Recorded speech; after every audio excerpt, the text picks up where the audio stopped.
खबरें जो आपको सीधे जोड़ती हैं हमसे, जिनका आपकी जिंदगी पर होता है सीधा असर। खबरों की वही तस्वीर, बिना बदले बिना डरे, जज्बा सच का लिए, सच दिखाते हैं। बलिया में नशा मुक्ति के लिए महत्वपूर्ण प्रयास। पंडित दीनदयाल उपाध्याय स्मारक अनुसंधान एवं आरोग्य केंद्र। बलिया के चितबड़ा गांव स्थित मेहरीन में पंडित दीनदयाल उपाध्याय स्मारक अनुसंधान एवं आरोग्य केंद्र में नशा मुक्ति के लिए महत्वपूर्ण कार्य किया जा रहा है।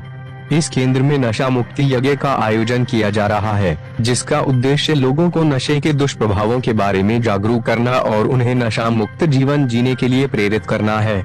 मोती चंद्रगुप्त का प्रयास।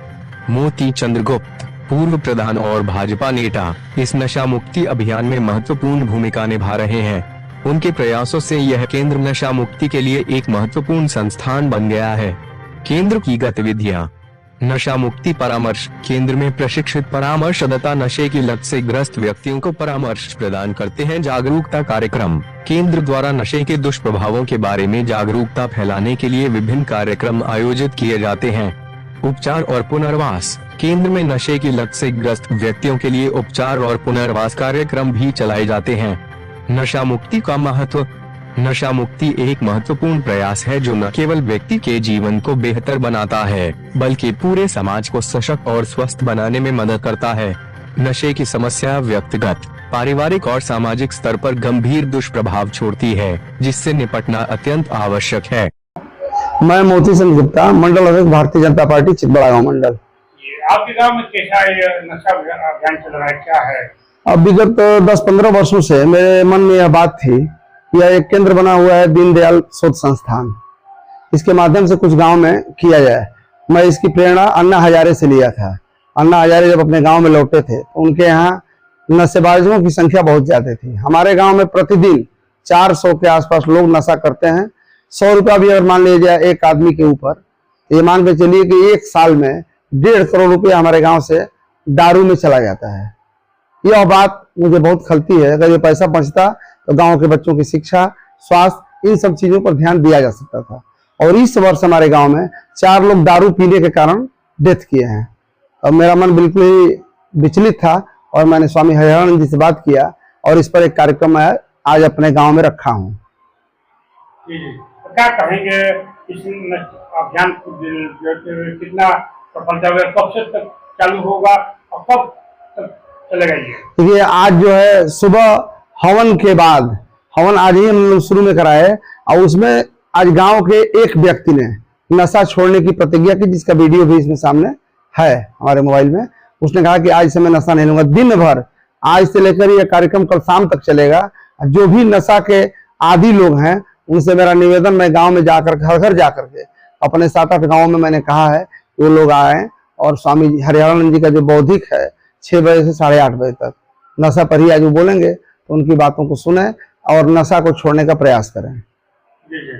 तो आज जो अभियान चल रहा है, इस अभियान में जो नशा करने वाले किस तरह कसम खिलाते हैं, क्या कहते हैं उन लोग? अभी तो धार्मिक रूप से ही यह मंदिर है, मंदिर पर हम लोग कह रहे हैं कि भाई नशा आप छोड़ दीजिए। कुछ लोगों ने ये कहा कि इसकी दवा की भी व्यवस्था आप करिए।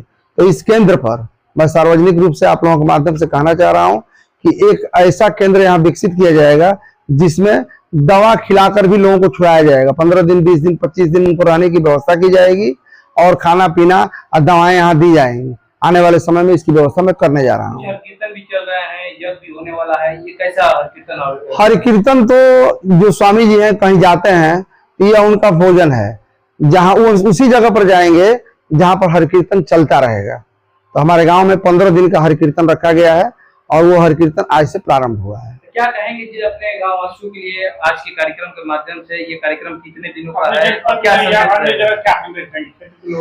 है कि हम कहेंगे कि भाई धार्मिक रूप से लोग जुड़े और शाम के वक्त अगर वो आरती और पूजा में आएंगे तो निश्चित रूप से शाम को ही ज्यादातर लोग दारू पीते हैं और शाम को अगर पूजा वाले जगहों पर पहुंचेंगे, मंदिरों पर आए तो कुछ तो सुधार उसमें हो सकता है, ऐसा मुझे लग रहा है। क्यों ना आखिर नशा मुक्त से पहले सरकार को ज्ञापन भेजती है? बिहार में नशा बंद है वहाँ दारू नहीं बिकती है।